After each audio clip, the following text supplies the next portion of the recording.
We've been a leader in banking for more than 100 years. You'll find us here, at home, on your phone, and everywhere you go. Renaissance Bank. Understanding you. Member FDIC. Equal housing lender.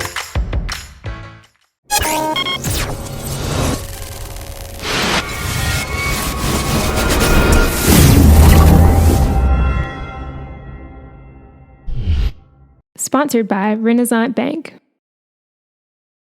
Good morning, Northeast Mississippi. This is Newsbreak for Thursday, May 18th. I'm Brad Locke. Thanks for joining us. Newsbreak comes to you each weekday at 7 a.m. You can watch it on djournal.com, Facebook, YouTube, or the Daily Journal's mobile apps for Apple and Android devices.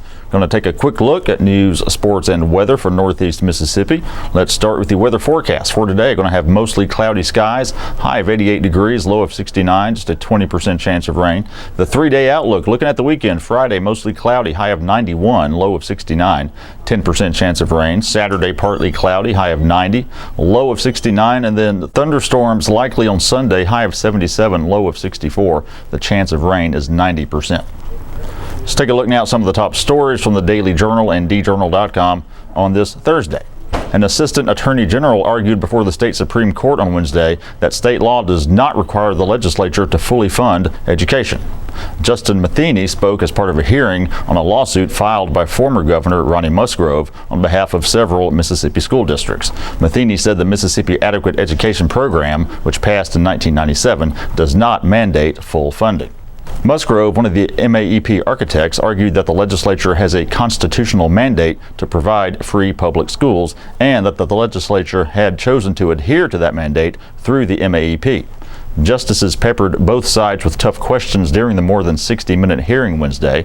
Northern District Justice James Maxwell asked Musgrove how the Supreme Court could order the legislature to appropriate more funds for education, since the Constitution clearly gives the power of the purse string to the legislative branch.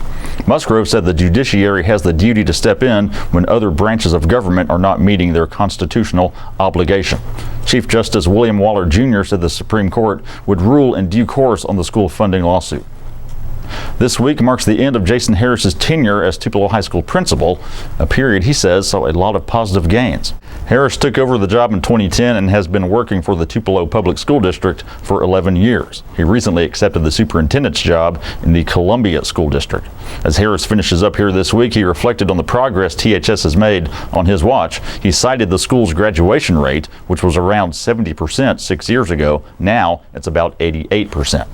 The school has also seen an increase in the number of advanced placement and dual enrollment course offerings, as well as the number of students enrolling in them. When Harris took over, one of his specific goals was to increase the number of minority students taking higher level courses and graduating. In 2011, Harris said about 50% of African American students graduated from THS. Now it's around 80%. Graduation is this Friday, and Harris has already started cleaning out his office to make way for replacement Art Dobbs. Harris said all the progress the past 6 years would not have been possible without the efforts of the staff and students, plus the community support. Leaders broke ground Wednesday on a new school for the Starkville-Oktibbeha County School District. The school will be located next to Mississippi State's campus on university-owned land. It is part of a collaboration between the school district and the university.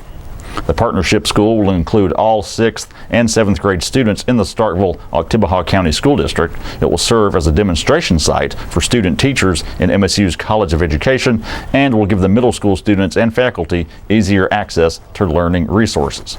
Lieutenant Governor Tate Reeves was among the dignitaries who attended Wednesday's ceremony. He said the district's recent consolidation could have been seen as a trying time, but the attitude remained positive. The school is set for completion in January 2019 and will hold up to 1,000 students. And in sports, it's the final weekend of the regular season in college baseball, and Mississippi State has a chance to win a second consecutive SEC Western Division championship. The number 8 ranked Bulldogs will host number 10 LSU in a 3-game set starting tonight. The Bulldogs trail the Tigers by 1 game in the West standings, so they'll need to win at least 2 games this weekend and hope Arkansas loses a game at Texas A&M. LSU is where MSU coach Andy Cannizaro worked last season as an assistant. For Ole Miss, a trip to Auburn offers a chance to beef up the old NCAA resume. The Rebels are 31-22 overall, 13-14 in SEC play, and they have an RPI ranking of 34. Winning 2 this weekend would put Ole Miss at 500 in SEC play, which would bolster its NCAA tournament hopes. Auburn, with a similar record, will be looking to do the same, especially after being swept the past 2 weekends. That does it for Newsbreak on this Thursday. We do want to remind you to check out a couple of the podcasts that we offer here at the Daily Journal. The Memo, All Things Northeast Mississippi, with myself and W. Derek Russell every Wednesday and Friday. You can find new episodes in iTunes, your podcast apps, or at memo.djournal.com. So be sure to check out this Wednesday's episode. We visited with Caleb Badillion about the latest news on the Ronnie Shumpert case. Also, Dennis Sid talked with us about the fidget spinner craze. Emma Kent spoke with us about a summer lunch program in the Tupelo School District, and Adam Robson spoke with us about his In Focus photo essay. Also check out double coverage on Ole Miss and Mississippi State Sports Podcast with Parrish Alford and Logan Lowry. New episodes every Thursday. Find it in iTunes, your podcast apps, or at doublecoverage.djournal.com. All the stories I talked about today you can find in your daily journal or at djournal.com. Please give us a follow on Twitter and Instagram at djournalnow. Give our Facebook page a like as well. And that does it for Newsbreak on this Thursday. I'm Brad Locke. We'll see you next time.